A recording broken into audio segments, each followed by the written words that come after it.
बच्चों, कल मैं तुम्हें गुटनिरपेक्ष आंदोलन की कमजोरियां या असफलता बताई थी। गुटनिरपेक्ष आंदोलन के सिद्धांत व चुनौतियां और विशेषताएं ये तुम्हें कल मैं बता चुकी हूँ। आज तुम्हें नव अंतर्राष्ट्रीय आर्थिक व्यवस्था को बताऊंगी। गुटनिरपेक्ष आंदोलन या तीसरा विश्व के देशों ने पुरानी अर्थव्यवस्था को समाप्त करके नई अंतर्राष्ट्रीय अर्थव्यवस्था यानी न्यू इंटरनेशनल इकोनॉमिक ऑर्डर के जन्म तथा स्थापना को प्रोत्साहित किया। 70 के दशक में इन विकासशील देशों ने राजनीतिक स्वतंत्रता के साथ साथ आर्थिक स्वतंत्रता की मांग भी आरंभ कर दी थी, जिसके फलस्वरूप एक नई अवधारणा, नई अंतर्राष्ट्रीय अर्थव्यवस्था का प्रचलन हुआ। यह 70 के दशक में अंतर्राष्ट्रीय संबंधों के मुख्य विषय बन गया। नई अंतर्राष्ट्रीय व्यवस्था वह है जिसका उद्देश्य विकासशील देशों को खाद्य सामग्री उपलब्ध कराना, साधनों को विकसित देशों से विकासशील देशों में भेजना, वस्तुओं संबंधी समझौता करना, बचाववाद को समाप्त करना तथा पुरानी परंपरावादी औपनिवेशिक अर्थव्यवस्था के स्थान पर निर्धन तथा वंचित देशों के साथ न्याय करने के उद्देश्य से नई अंतर्राष्ट्रीय अर्थव्यवस्था की स्थापना करना है। 70 के दशक में इन विकासशील देशों ने नई अंतर्राष्ट्रीय अर्थव्यवस्था की स्थापना की मांग की, क्योंकि अमेरिका व यूरोपीय देश इस बात के लिए सदैव तत्पर रहे कि विकासशील देशों की तैयार वस्तुएं अमेरिका व यूरोपीय आर्थिक बाजार में प्रवेश न कर सके।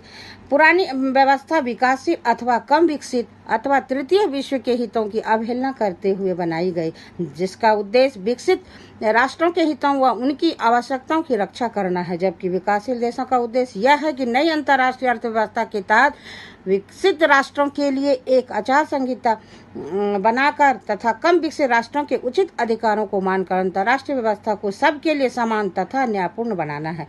नई अंतर्राष्ट्रीय आर्थिक व्यवस्था का विश्वास विकासशील देशों में सहयोग स्थापित करना तथा अंतर्राष्ट्रीय सहयोग में संयुक्त राष्ट्र की भूमिका को मजबूत बनाना है। इसका विश्वास विश्व में एक ऐसी लोकतंत्रीय व्यवस्था स्थापित करना है जिससे प्रत्येक राष्ट्र को समानता का व्यवहार मिले और ऐसी आर्थिक स्थिति बने जिससे विश्व में उसका राजनीतिक स्थायित्व सुनिश्चित हो सके।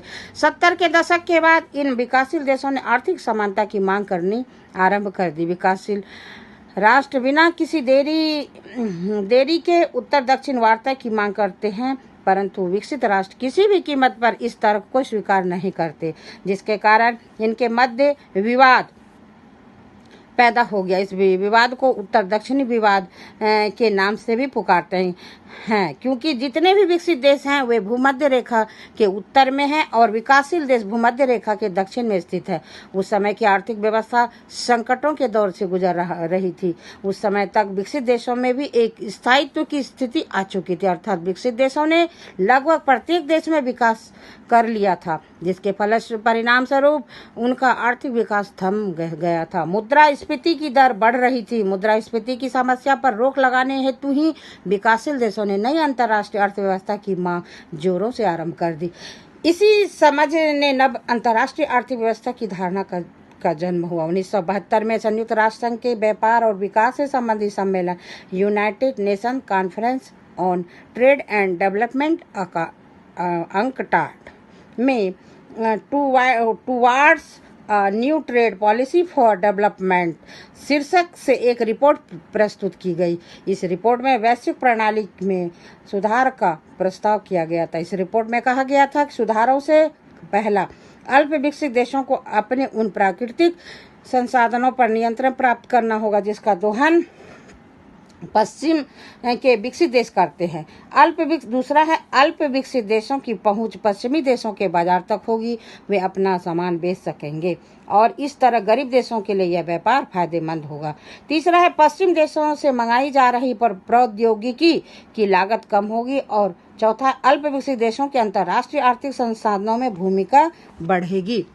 अब यह विश्व के आर्थिक संसाधनों के आदर्श विभाजन पर बल देती है तथा ऐसे साधनों को उपाय में लाना चाहती है जिससे कि गरीब देशों के प्रति व्यक्ति आय में वृद्धि हो सके। इस व्यवस्था को जन्म देने में मुख्यतः 3 बातें सामने आती है। प्रथम, विकसित देशों को विकासशील देशों के साथ अपनी पूंजी में भाग देना चाहिए। द्वितीय, मुद्रास्फीति की बढ़ती हुई दर पर रोक लगाने के लिए यह आवश्यक है कि इस नई अंतर्राष्ट्रीय अर्थव्यवस्था पर बल दिया जाए।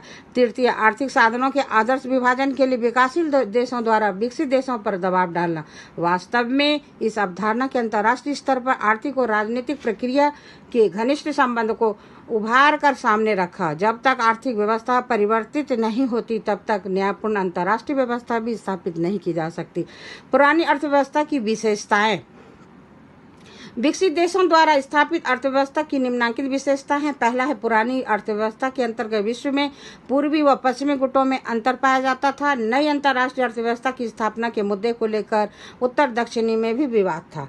दूसरी बात, पुरानी आर्थिक व्यवस्था विकसित देशों के हितों की रक्षा करती थी, जिससे सारा लेन देन विकसित देशों में ही होता था, जो भेदभाव रहित उदारवादी व्यापार पर आधारित था, जिससे विश्व में खुले व्यापार की नीति को प्रोत्साहन मिला। पुरानी अर्थव्यवस्था राष्ट्रवाद से उत्प्रोत थी, उस पर कुछ एक राष्ट्रों का एकाधिकार था।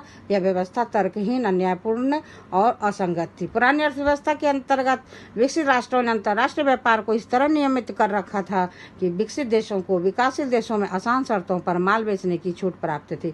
80 के दशक के अंत तक विकसित देशों को भी आर्थिक समस्याओं का सामना करना पड़ा, जिससे विश्व की अर्थव्यवस्था चरमरा गई। कई साम्यवादी देशों का पतन हो गया और वहां प्रजातांत्रिक सरकारों की स्थापना हुई। नई अंतर्राष्ट्रीय अर्थव्यवस्था के बुनियादी सिद्धांत। विकासशील देशों ने नई अंतर्राष्ट्रीय अर्थव्यवस्था की स्थापना के लिए कुछ बुनियादी सिद्धांत निर्धारित किए हैं, जिनका वर्णन इस प्रकार है। पहला, कच्चे माल की कीमत को घटाने बढ़ाने पर रोक लगाई जाए तथा कच्चे माल और तैयार माल की कीमतों में अंतर न होना। बहुराष्ट्रीय कंपनियों की गतिविधियों पर समुचित प्रतिबंध। तीसरा है, विकासशील देशों पर वित्तीय ऋणों के भार को कम करना। चौथा, वैश्विक मौद्रिक व्यवस्था का सामान्यीकरण करना।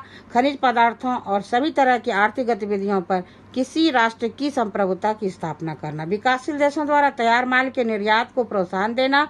दोनों के मध्य तकनीकी उत्थान की खाई को समाप्त करना। नई अंतर्राष्ट्रीय आर्थिक व्यवस्था की धारणा को कमजोर करने वाले दो कारक। पहला है, विकसित देशों द्वारा नव अंतर्राष्ट्रीय आर्थिक व्यवस्था की धारणा का कड़ा विरोध करना। गुटनिरपेक्ष देशों के बीच नव अंतर्राष्ट्रीय आर्थिक व्यवस्था की धारणा को लेकर एक सहमत होना न होना। इतना सारी आज का क्लास यहीं पर खत्म। अब तुमको अभ्यास के प्रश्न मैं देती हूँ। अब है, पहला क्वेश्चन है, नई अंतर्राष्ट्रीय व्यवस्था क्या है। दूसरा है, पुरानी अर्थव्यवस्था की दो विशेषताएं लिखिए। तीसरी है, नई अंतर्राष्ट्रीय अर्थव्यवस्था की 4 बुनियादी सिद्धांत लिखिए। चलो आज का क्लास यहीं पर खत्म। धन्यवाद।